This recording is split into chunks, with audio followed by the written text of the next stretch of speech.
Gaël, Gaël, Gaël, Gaël, Gaël, Gaël, Gaël, Gaël. Là, il faut que je trouve mes mots pour que tu comprennes bien.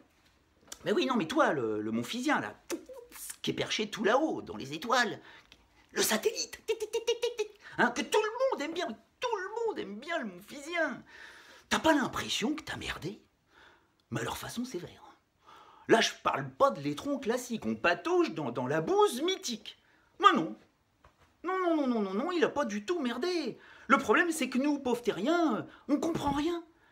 Alors qu'après le match, on se disait qu'il allait nous expliquer que le rendez-vous lui avait fissuré le crâne, tu vois, mais façon faille de San Andreas.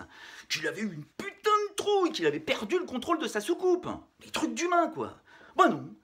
Le Montphysien a expliqué, plein de candeur, hein, qu'il avait fait son max pour essayer de gagner. Ah bon? Bon. Mais alors c'était quoi cette parodie de tennis, là, pendant 1 heure et demie? Mais ça c'était le plan B, bande de primates.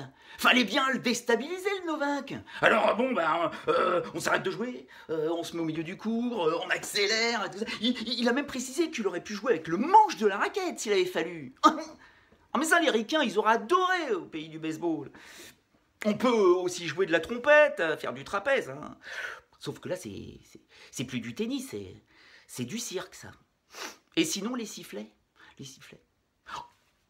Mais ça, c'est pas la faute du Montphysien, ça. Ça, c'est la faute de John McEnroe, Johnny Mac, qui a osé dire que son attitude était anti-professionnelle. Et ses commentaires étaient relayés en direct via les oreillettes qu'avait le public sur le cours Arthur H. Hein? Ah ben oui, bien sûr. Mais sinon, t'as pas l'impression que ton comportement était gênant? Limite insultant, hein, pour l'adversaire, pour le public, pour ton staff, pour un peu tout le monde. Que t'as refusé l'obstacle, que t'as fui le combat. On appelle ça le déni, ou comment nier la réalité. Alors là, c'est pas le boulot d'un entraîneur hein, ou d'un préparateur physique. Non, là, faut consulter. Bon, Champollion, il est mort, donc faut aller voir un psy. Hein. Mais encore une fois, là, on a tout faux. Parce qu'on vit pas dans le même monde. Mais non, on comprend pas ce qui se passe dans sa tête. Alors, il l'a dit, tu vois, pour qu'on remarque bien. Alors après, ceux qui n'avaient pas remarqué quand même, c'est qu'il y a un problème avec la cornée. Hein. Il a dit qu'il était différent. Il était désolé d'être différent. Et que c'était un peu facile de le punir parce qu'il n'avait rien gagné. Mais faut arrêter de déconner, Gaël. C'est pas la défaite le problème. C'est pas la défaite le problème. Surtout qu'on a l'habitude, nous en France. Hein. Je rappelle quand même que 13 des 14 dernières demi-finales de Grand Chelem jouées par des Français ont été perdues. Donc on a l'habitude. Non, c'est pas la défaite. Non, c'est la manière de perdre. C'est l'attitude.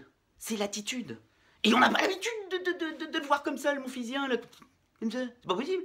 Il y a Wilander, un grand philosophe antique suédois, qui le disait il y a pas longtemps encore. Gaël sait comment se battre. Le problème, c'est que Novak sait comment gagner. Et on va en rajouter un autre de problème, c'est qu'après ce match-là, après cette demi-finale, on se demande si Gaël sait encore se battre. Hein? Est-ce qu'il sait encore se battre? Parce qu'on se pose la question. Parce que quand il a vraiment voulu jouer au tennis, sans faire appel aux majorettes, on a bien vu qu'il posait des problèmes au Novak. Hein? Mais encore faut-il être capable de faire un travail sur soi. Hein? Que le mental libère la volonté au lieu de l'asphyxier. Hein? Mais encore une fois, bien sûr, on comprend rien.